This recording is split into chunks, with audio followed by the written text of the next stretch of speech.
Fiscalía realizó 17 allanamientos, incluyendo el domicilio del exgerente de Selec, Fabián Calero, en busca de evidencias por la irregular compra a Progen de generadores. Este operativo ha sido bautizado Caso Apagón. El presidente Noboa, durante una entrevista radial, hizo algunos anuncios. Enviar un nuevo proyecto urgente para evitar que fundaciones apoyen al narcotráfico y a la minería ilegal, y contratar 80,000 pasantes durante 3 meses, pagándoles $400 mensuales. La fuerza del río Coca destruyó obras de contención y la erosión avanzó hacia la captación de la central Coca-Codo Sinclair de 1 kilómetro desde mayo. Marlon Vargas asumió la presidencia de la CONAIE con un llamado al diálogo, mientras el saliente Leonidas Issa lo criticó por su supuesta cercanía con el gobierno. 10 hombres armados con fusiles que llegaron en 2 camionetas dispararon a personas que se encontraban en una cantina al aire libre en El Empalme, en Guayas. Hay 17 muertos y 14 heridos. El presidente de Estados Unidos, Donald Trump, adelanta el ultimátum y da 12 días para que Vladimir Putin ponga fin a la guerra de Rusia en Ucrania y alcance un acuerdo de paz. Hoy, lunes 28 de julio, con los 17 allanamientos en el denominado Caso Apagón. Gaby, ¿qué tal? Hola, Steffi, amigos, bienvenidos a esta emisión. Las intervenciones simultáneas se realizaron en las casas y en las oficinas de 12 personas investigadas por peculado en contratos entre Selec y Progen. El informe con Fabiola Santana. Los primeros allanamientos por los contratos entre Selec y Progen se ejecutaron esta mañana en Guayas, Pichincha y Bolívar. Los hizo la Fiscalía y Policía, que investigan la irregular contratación de generación térmica de electricidad en Quevedo y Salitral. Fue denominado Caso Apagón y se allanaron los domicilios de 12 investigados por peculado y sus lugares de trabajo. 17 inmuebles en total, 14 de ellos en Quito. Las instituciones eléctricas allanadas son Selec EP en la gerencia de Unidad de Negocio Termopichincha, la empresa eléctrica Quito, el Operador Nacional de Electricidad Cenace y Electroguayas, donde está la subestación eléctrica Salitral. Entre los funcionarios cuyos domicilios fueron allanados están Fabián Calero, entonces gerente subrogante de Selec, y Byron Orozco, gerente encargado de la Unidad de Negocios Termopichincha. El operativo no buscaba detener a los investigados, sino obtener posibles evidencias. Se incautaron 31 celulares, 11 computadoras, 22 dispositivos de almacenamiento y documentos hallados hasta en sus vehículos. La solicitud de allanamiento se sustentó en la alerta del Departamento de Comunicación de la Fiscalía y una denuncia por estafa sobre el caso Progen entre el 2 y el 8 de julio, también en los contratos y en los desembolsos realizados a la empresa. El caso sigue en investigación previa.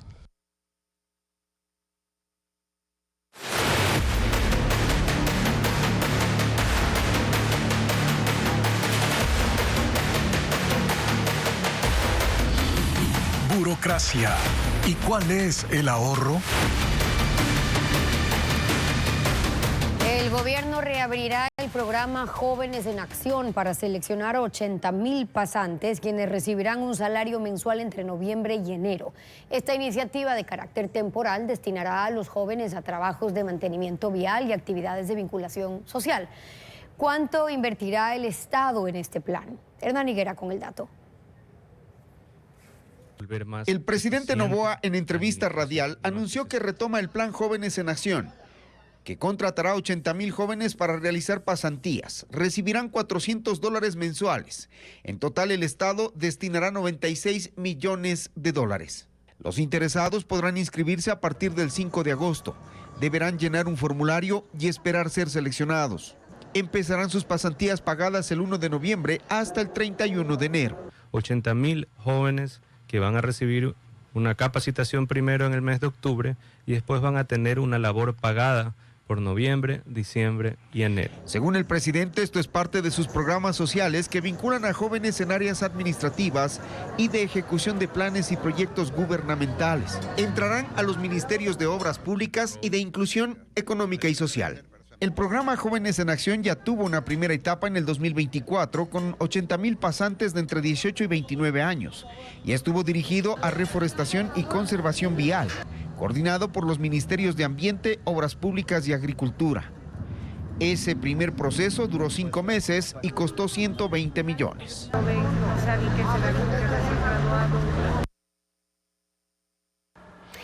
El presidente de la República, Daniel Noboa, anunció que en la ley urgente que enviará a la Asamblea en las próximas horas, incluirá una disposición para que los fondos en procesos de extinción de dominio no permanezcan congelados en la banca privada, sino que se transfieran a una cuenta del Banco Central. Patricio Díaz explica cómo se administran actualmente esos recursos.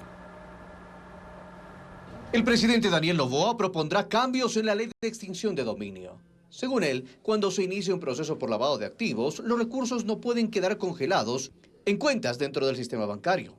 Por eso, en la ley de fundaciones que anunció, incluirá una transitoria en que dispone que ese dinero pase a una cuenta en el Banco Central.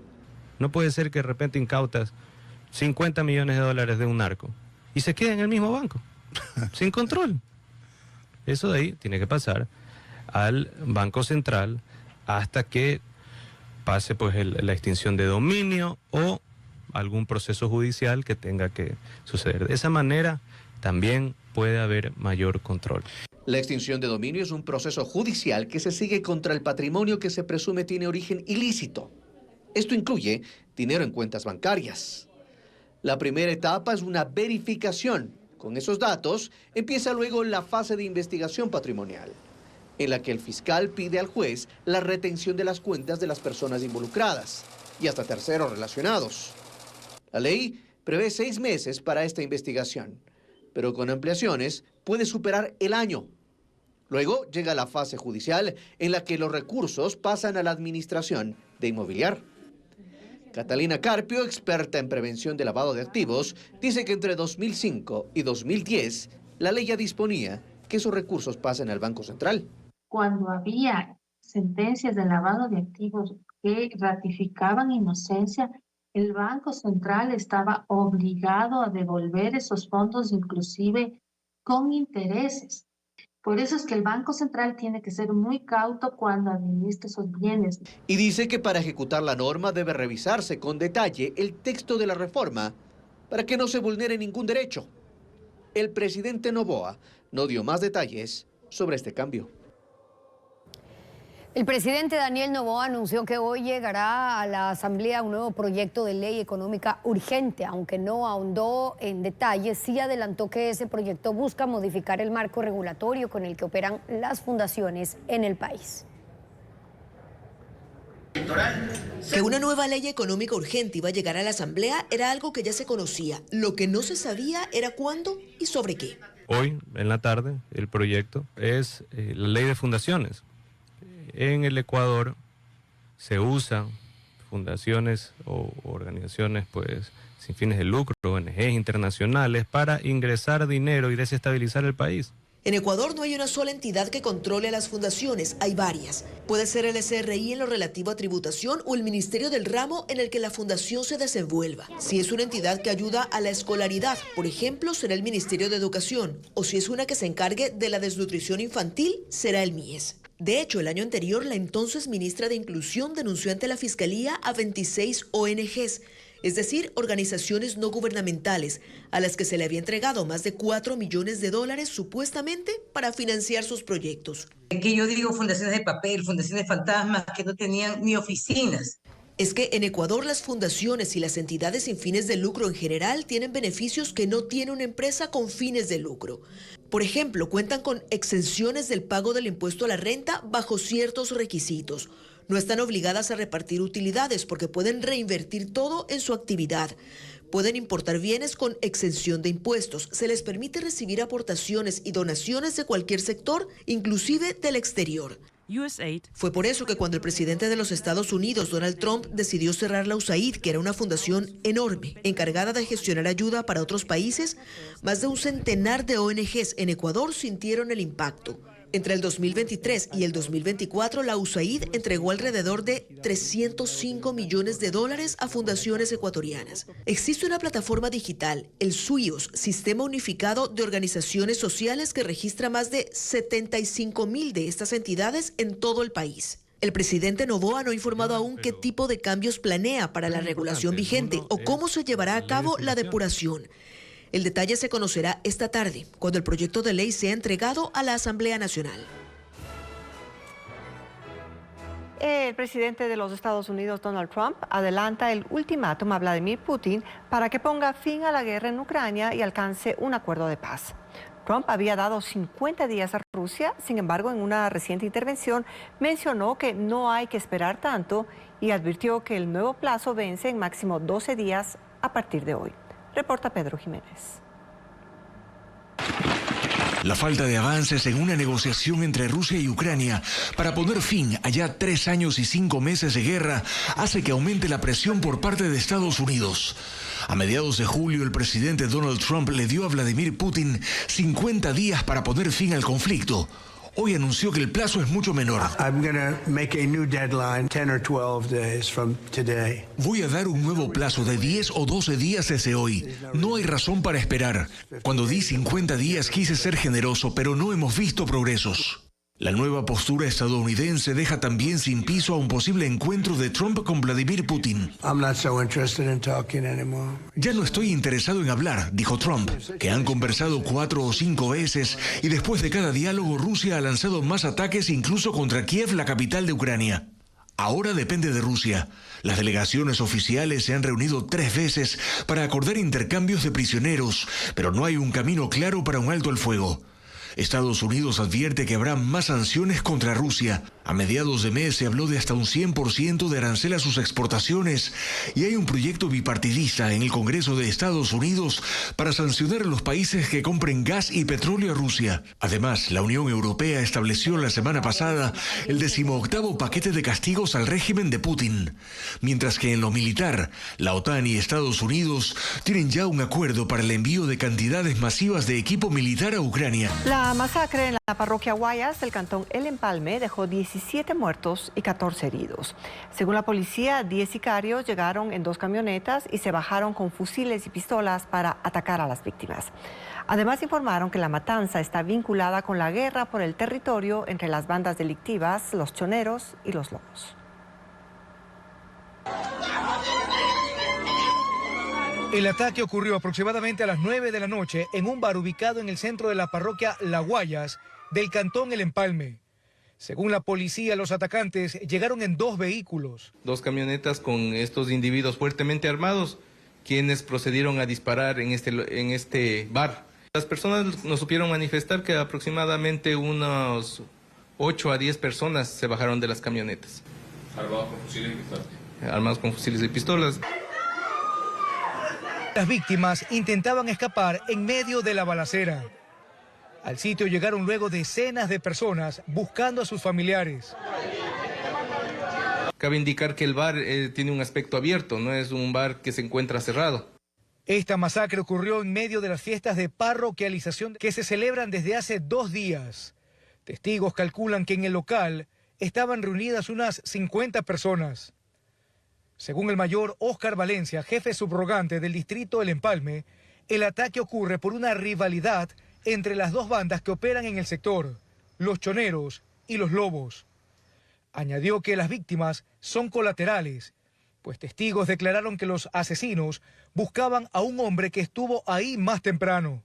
La hipótesis es que estaban buscando a alguien, porque, como les manifiesto, anteriormente se da en una escena 2 personas ejecutadas y posterior llegan a este lugar donde disparan a todas las que están en el lugar. La policía envió agentes de Quevedo, Buena Fe y de Guayaquil para ejecutar varios allanamientos. Los 17 cadáveres fueron trasladados a la morgue de Quevedo, donde sus familiares acudieron esta mañana a retirarlos. 14 personas que resultaron heridas fueron trasladadas a diferentes hospitales de la cabecera cantonal de El Empalme, Quevedo y Buena Fe. La erosión regresiva del río Coca avanza hacia la captación de la hidroeléctrica Coca-Codo Sinclair. El intenso invierno en la Amazonía ha elevado el caudal destruido, las obras de contención y profundizado el lecho del río. Paul Romero recorrió la zona y tiene un informe. El último invierno en la Amazonía ha sido el más destructor en los últimos 5 años por la erosión regresiva del río Coca. En un mes ese fenómeno natural avanzó aproximadamente 1 kilómetro y el frente de la erosión está a 4 kilómetros de la captación de la hidroeléctrica Coca-Codo Sinclair. Esto a pesar que la Corporación Eléctrica del Ecuador publicó en su último informe de monitoreo que durante 91 días el frente de la erosión permanecía a 4.7 kilómetros del vertedero de la captación. Ese informe es del 21 de julio y en él reconoció que el invierno destruyó las obras de contención. Televistazo comprobó en el sitio que la erosión regresiva avanzó desde mayo pasado. Se verificó que la creciente del río se llevó la playa por donde se podía caminar y profundizó el socavón en la margen izquierda, que ahora supera 4 metros. El fuerte invierno en la Amazonía incrementó el caudal del río Coca a un promedio de 2.500 metros cúbicos por segundo. Esto aceleró la erosión lateral, la erosión regresiva y la profundidad del lecho del río. Aguas abajo, el río destruyó los muros de enrocado, acorazamiento del cauce, rellenos de refuerzo de taludes, entre otras obras que deben ser reconstruidas para frenar la erosión y proteger el SOTE, OCP, Poliducto, la vía E45 que conecta las provincias de Napo, Orellana y Pichincha.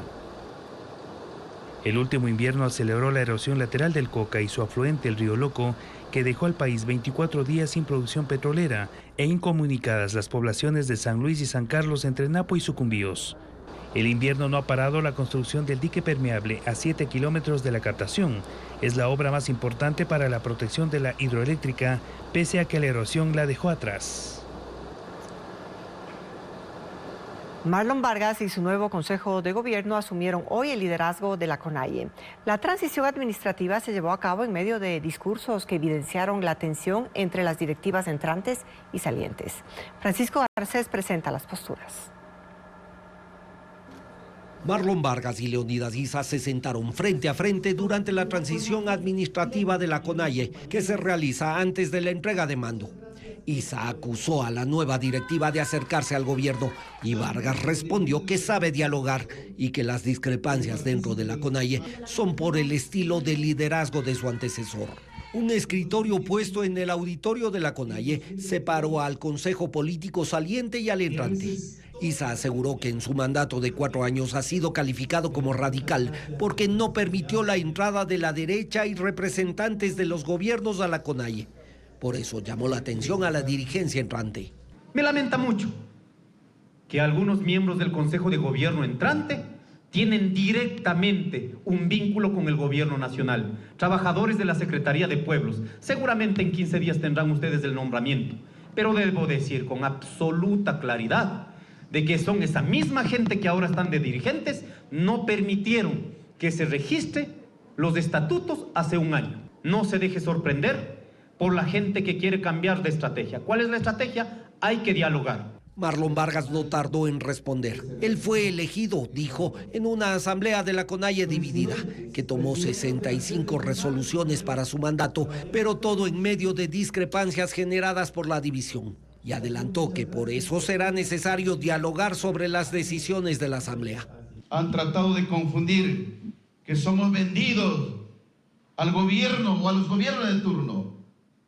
Toda una vida hemos dialogado, pero cuando hemos roto los diálogos es porque los gobiernos de turno nunca han dado respuestas concretas del planteamiento del movimiento indígena del Ecuador. Pero el gobierno tendrá que estar preparado para dialogar con nosotros.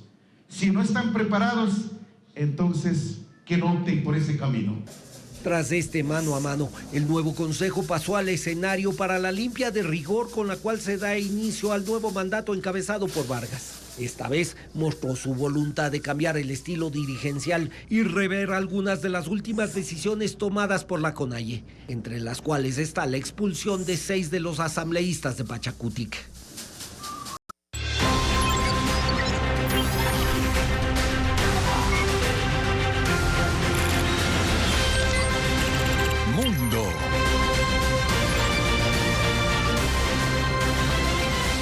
pone en vigencia pausas humanitarias a los combates en Gaza para aumentar la entrada de ayuda. Las Naciones Unidas movilizan equipos con urgencia para llegar a la gente más necesitada en medio de la crisis por hambre. Jordania y los Emiratos Árabes lanzan paquetes con alimentos desde el aire. Miles de gazatíes luchan a diario por cuanto alimento entra en territorio palestino. El control de Israel sobre las actividades humanitarias hace que aumente la desesperación en medio del paso limitado de camiones con ayuda. Ahora Israel ha anunciado las que llama pausas tácticas en la actividad militar, todos los días, entre las 10 de la mañana y las 8 de la noche, en sitios específicos como las localidades de Al-Mawasi, Dir al-Balá y la ciudad de Gaza, así como la creación de rutas permanentes para el ingreso de convoyes de Naciones Unidas entre las 6 de la mañana y las 11 de la noche. Con esto, las agencias de la ONU se apresuran a recolectar la ayuda que se acumula en la frontera y los camiones cruzan, por ejemplo, desde Egipto por el paso de Rafah. La ONU asegura que hay 6.000 camiones en espera. A esto se suman los envíos de paquetes con alimentos y medicinas en vuelos desde Jordania y Emiratos Árabes Unidos. Los aviones militares de carga han lanzado 25 toneladas de productos. Ocurre en medio de la alarma por la situación de hambre en Gaza y que Israel se niega a reconocer, acusando a la ONU de difundir mentiras sobre la crisis humanitaria, mientras que el Ministerio de Salud de Gaza reporta 6 nuevas muertes por desnutrición en las últimas 24 horas, elevando el número de fallecidos por hambre a 133, de los cuales unos 80 son niños. El presidente Donald Trump se reunió hoy en Escocia con el primer ministro británico Keir Starmer para definir todos los detalles del acuerdo arancelario con Reino Unido, que se suma a otras negociaciones con China y la Unión Europea. El mandatario Donald Trump saludó al primer ministro Keir Starmer y su esposa Victoria en Turnberry, Escocia, para dar inicio al encuentro en el que definirán y sellarán los detalles del acuerdo arancelario firmado hace un mes. Estados Unidos se comprometió a aceptar una cuota anual de 100.000 vehículos fabricados en el Reino Unido, sujetos a un arancel del 10%, a cambio de un mayor acceso al mercado británico para productos estadounidenses. El presidente Trump llega a este encuentro tras el acuerdo alcanzado el domingo con la Unión Europea, que incluye una tarifa del 15% para todos los productos europeos. A cambio, el bloque invertirá $600.000 millones en Estados Unidos y aumentará las compras de equipo militar. A la vez, Trump presiona a sus negociadores para alcanzar un acuerdo con China. El secretario del Tesoro Scott Bessent y el viceprimer ministro chino He Feng se reunieron por tercera vez este año, ahora en Estocolmo. Todavía no hay un acuerdo definitivo y Washington decidió mantener por otros 90 días las condiciones arancelarias actuales con China antes de decidir sobre un incremento sustancial a los productos de ese país. Por ahora, Estados Unidos mantiene un impuesto del 30%, mientras que Beijing aplica un 10% a los estadounidenses. Expertos advierten que un pacto entre China y Estados Unidos es mucho más complejo debido al control de China sobre el mercado mundial de minerales de tierras raras utilizados en productos como electrodomésticos, medicamentos, celulares y equipo militar. Camboya y Tailandia acordaron un alto al fuego que entró en vigor esta madrugada. Los gobiernos pactaron un cese de hostilidades y sin condiciones luego de 5 días de enfrentamientos en la frontera que causaron 35 muertos y más de 260.000 desplazados. El pacto se dio luego de la reunión de los primeros ministros de Tailandia y Camboya con el primer ministro de Malasia, Anwar Ibrahim, como mediador. Anwar hizo el anuncio del acuerdo en calidad de presidente de la Asociación de Naciones del Sudeste Asiático, del cual los países en conflicto son signatarios. 3 personas murieron por el descarrilamiento de un tren en el suroeste de Alemania.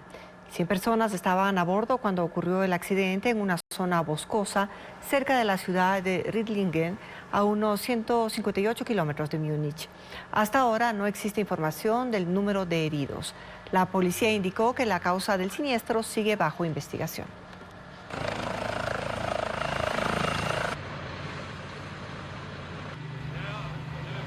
Las lluvias torrenciales en Beijing y en la provincia de Hebei, en China, dejan 4 muertos y 8 desaparecidos. Las precipitaciones obligaron a abrir las compuertas de un embalse, lo que causó el desbordamiento de ríos que inundaron ciudades y pueblos, afectando viviendas y vehículos.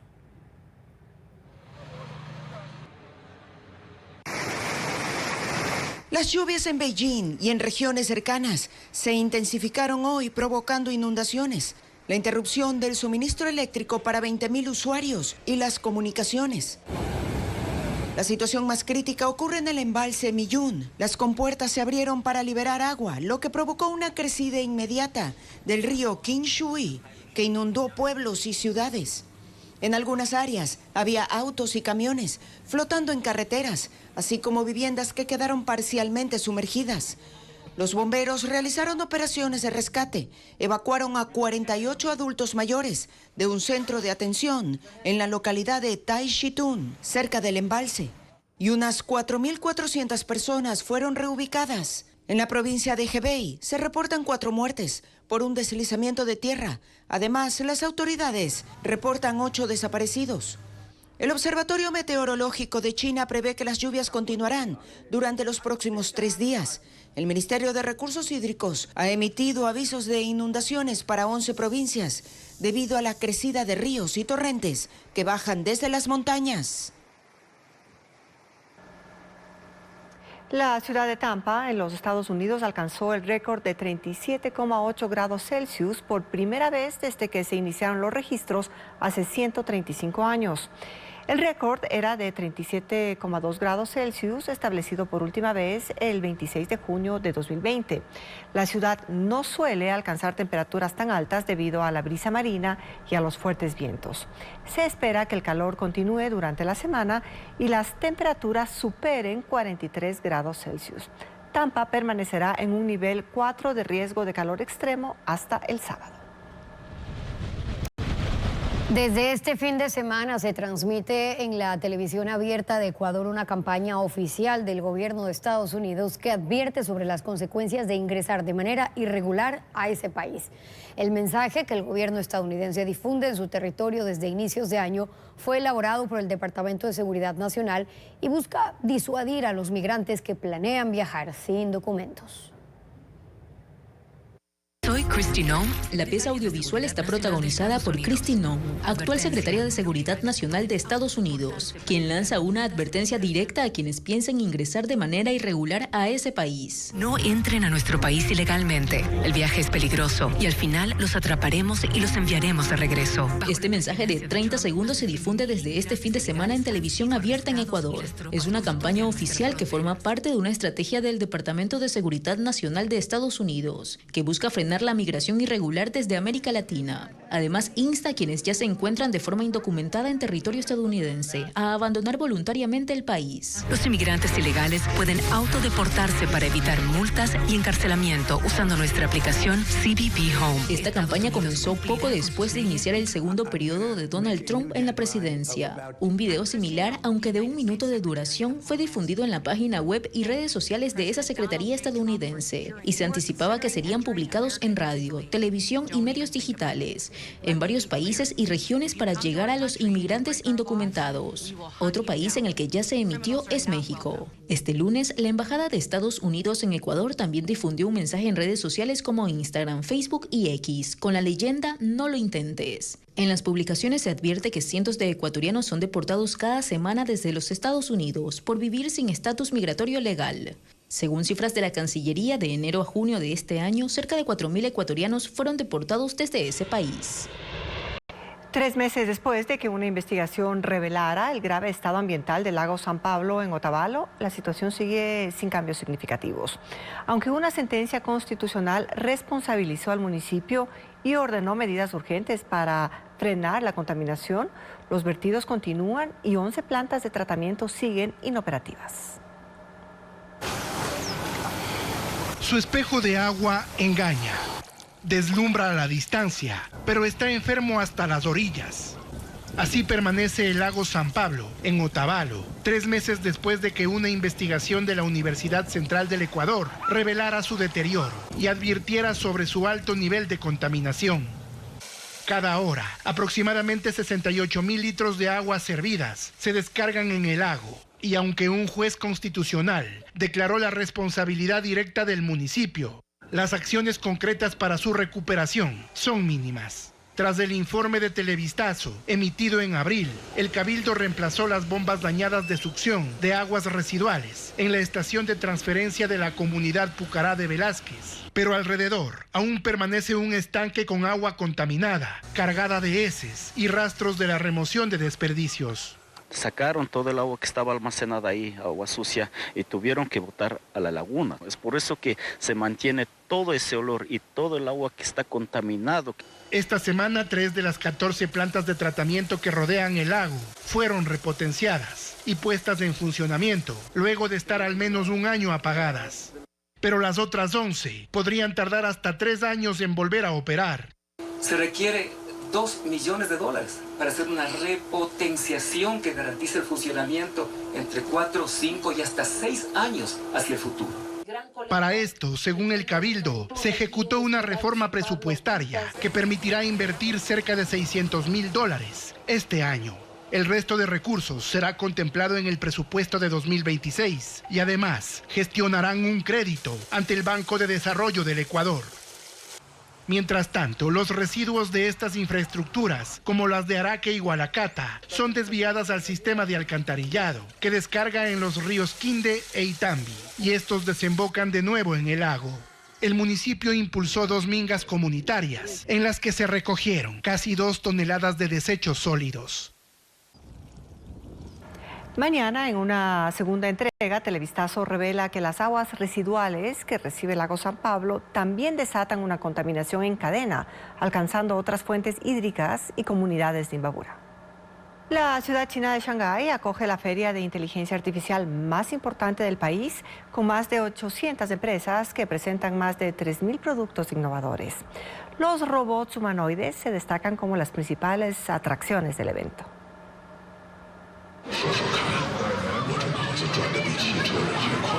Shanghái es la sede de la 7ª edición de la Conferencia Mundial de Inteligencia Artificial.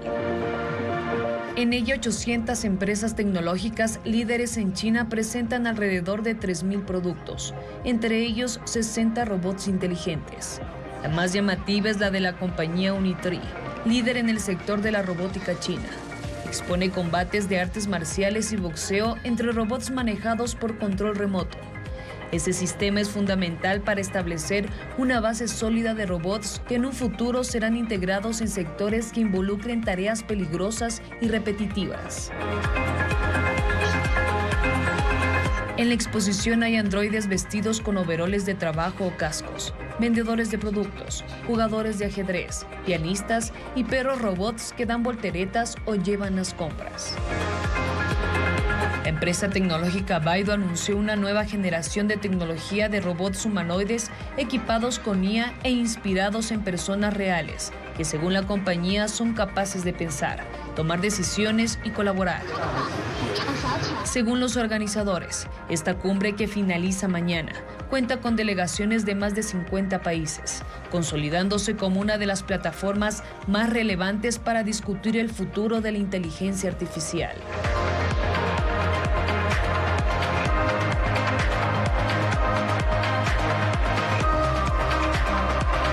Son 12 las personas investigadas por peculado por irregularidades en los contratos para instalar 2 termoeléctricas. Entre ellos están exfuncionarios de la Corporación Eléctrica del Ecuador, CELEC, quienes realizaron los acuerdos con la compañía estadounidense Progen. Diego Cuenca describe la situación y la investigación preliminar de este caso, que ha sido denominado apagón. La investigación de la Fiscalía por peculado se concentra en 2 contratos que hizo la Corporación Eléctrica del Ecuador, CELEC, para instalar 2 termoeléctricas de 150 megavatios en Guayas y Los Ríos, que no fueron culminadas. El expediente fiscal del denominado caso Apagón menciona a 12 personas investigadas. La lista está encabezada por Fabián Calero, quien entre abril y octubre de 2024 fue gerente general de CELEC y hasta el 15 de julio de este año fue viceministro de Energía. Renunció en medio de esta polémica. Los indicios de responsabilidad penal que encontró la Contraloría no mencionan con nombre y apellido a Calero, pero concluyen que el gerente general subrogante de SELEC autorizó el proceso de contratación, asignando un presupuesto de 97 millones de dólares para la central salitral en Guayaquil y 49 millones para Quevedo en Los Ríos, sin ningún estudio de mercado previo que sustente técnicamente esos valores, ni documentación que acredite que la institución contaba con ese dinero. En el expediente fiscal también estaba Byron Orozco Moreno, exgerente de Termopichincha, quien firmó los contratos, y Cristian Dajit, subgerente jurídico de esa unidad de negocio, quien aprobó los acuerdos con Progen, y según la Contraloría, no verificó el cumplimiento de todos los requerimientos legales, lo que ocasionó que la ejecución de los contratos se retrase 33 días. Además, solicitó a la notaría que la facturación de los trámites de esos contratos se haga a nombre de la empresa Astrobrixa S.A., sin justificar un vínculo contractual, cuando los costos notariales debió pagarlos Progen. La investigación de Contraloría señala que los contratos se gestionaron 4 meses antes de que SELEC declare la emergencia, medida que habilita hacer contrataciones urgentes para atender la crisis energética del año pasado. 6 días antes que se declare la emergencia, la directora de Planificación y Desarrollo de Proyectos de SELEC envió un listado de 13 posibles proveedores nacionales y extranjeros, entre ellos Progen, sin autorización para anticipar esos procesos. La comunicación era informal vía WhatsApp, con el gerente de la unidad de negocio Termopichincha. Además, usaron un correo electrónico temporal para enviar y recibir propuestas de interés de los proveedores, que solo funcionó durante 90 días. Los otros indagados integraron el Comité Técnico de Emergencia de SELEC, que recomendó adjudicar los contratos a Progen. La Contraloría concluyó que en ese proceso no se evaluó la capacidad económica, la existencia legal ni la situación patrimonial de la compañía estadounidense. Tampoco se les exigió documentos que validen la ubicación de los generadores, la disponibilidad ni la fabricación de los equipos.